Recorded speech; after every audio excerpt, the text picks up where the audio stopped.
Okay. We'll get into some serious stuff. The history of the police amateur radio team. Okay. I feel rather qualified to talk about this. As you can see here, I'm one of the founding members of PART, and we're going way back, way back in 1975. Okay, I was the first PART president, and fortunately or unfortunately, I'm the only remaining active member that originally started PART back in 75. This is a long history, so I divided it up in a couple of sections. First section I call the very beginning, where we talk about how we really got formed and some of the goals we set up. The second part is the growth of PART, where we actually try to accomplish some of these goals. The third part is called the K8 SCP era. Now that was back when he showered more often. Okay, and there's a reason for that. Okay, Terry came into our club when we were sort of struggling to accomplish all our goals and everything, and really sparked it up. And I'll give you some more background to that later on. Then I caught what we're in today, what I call the modern era, where we changed a lot. Okay. And finally, I'd like to say just a few words about my visions for the future of PART, if you will. Let's go to the next one. PART, the very beginning. Back in the 1970s, here in this area, there were essentially three ham radio clubs. There was the Budinger Amateur Radio Club, the National Amateur Radio Club, and the Chelmsford Amateur Radio Association, CARA. How many of you guys remember CARA? Okay, all right. Most everybody in Westford belonged to CARA, and one of the important guys within the group was Bud Hill, K1PD. It's a picture of Bud here. And the other very important person at the beginning of this is Chief Joe Cannell, pictured right here. The whole concept of PART started with Joe. Joe had the problem in that he had a small police force in a very rural town with a lot of area, and at times could only put out 2 patrol cars at any one time. Westford is the 3rd largest town in the state area-wise, and his difficulty was just being able to get what he called more eyes into the town of Westford. Bud Hill was a sign painter by occupation, an absolute gentleman.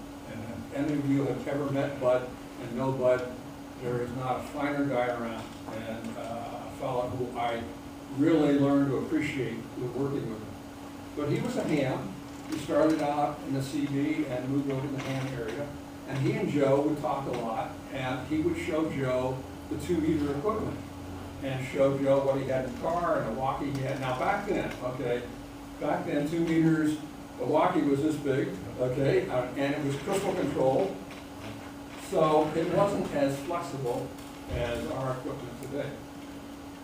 But nevertheless, Joe started talking to Bud, and Bud started talking to his friends in the Chelmsford Amateur Radio Club, and we got a group together. And this, I've listed here some of the founders of PART, some very important people: Bud Hill, K1PD, Joe, Jack Diamond, a fellow who gave us a lot of publicity, Frank Carcota, Duffy, Chuck Hughes, Tom Hughes, AG1I, Silent Key, myself, Jim and Alice Dossett, a couple who lived over in Chelmsford, who helped us out a lot. Mike Carr, some of you who are former Chelmsford Amateur Radio Club operators know him. He was the president.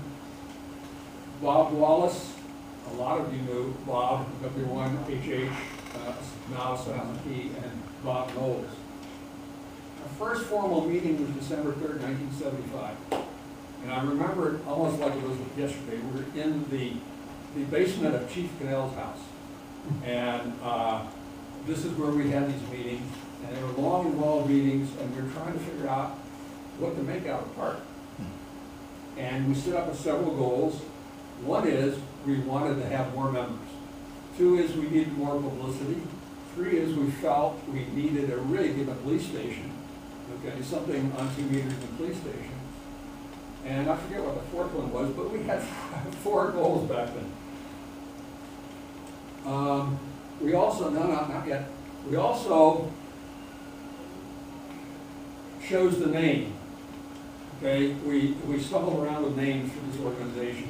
Police Cadets, Westford Amateur Cadets, and we settled on PART, the Police Amateur Radio Team, P-A-R-T. And when I left and was driving home, I was thinking about and speculating about the name, and I was so thankful that we were affiliated with the police department and not the fire department.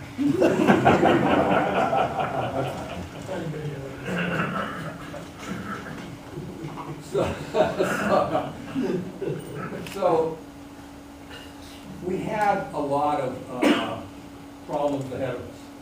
One is we wanted to get more hands, so we set up a ham radio course. And a fellow by the name of Ralph Jacobs from the Lowell Sun got wind of our operation. And he came over and he interviewed us, he took pictures of us, and in the Lowell Sun, early in 1976, was a full-page article in the back of one of the pages of the section of the Sun on a Sunday, describing PART, describing what the chief's views were, and a note indicating that we were going to have classes.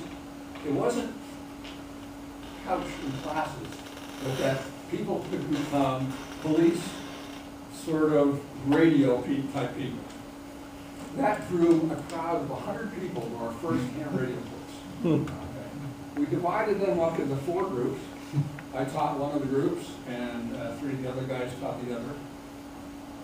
The second meeting, they came, and they discovered they were going to have to learn stuff like Ohm's Law and this and that. And one of the fellows, Dave Wallace, Bob's son, actually threw up a few equations in the first meeting. The third meeting, we had like about 14 people. Out of this 100 people, we got one guy that got a license, and he never helped us out, and we never saw him. As I said, we wanted publicity, and good old Ralph Jacobs from the Lowell Sun, he really helped us out a lot, and he was always there. And you're going to see some of the results of this in some of the other slides. The other thing we wanted was a rig at the Westford Police Department. Well, there was a Motorola salesman who hung around the police department all the time, and he got wind of this, and he loaned us a big, huge rig. It's not this one, but the same size as this one.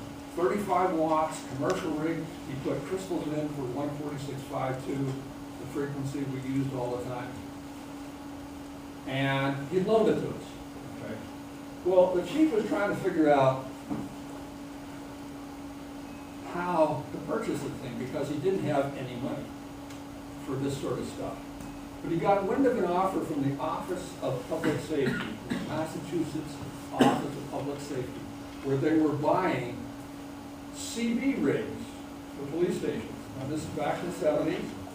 CB was big, and they thought, oh, police want to chat with these guys running up and down 495 and whatnot. So the average CB rig costs about $200 or less. So Joe put in an RFQ to these people for a rig like this, and Motorola was selling it to us for $1,500. Well, he did a lot of talking, and they approved it. And we sent out, as I mentioned, an RFQ with all the dimensions and requirements of this Motorola rig. And the Motorola guy thought he had a great sale. And the GE people came in and underbid him, so we have a GE rig in there.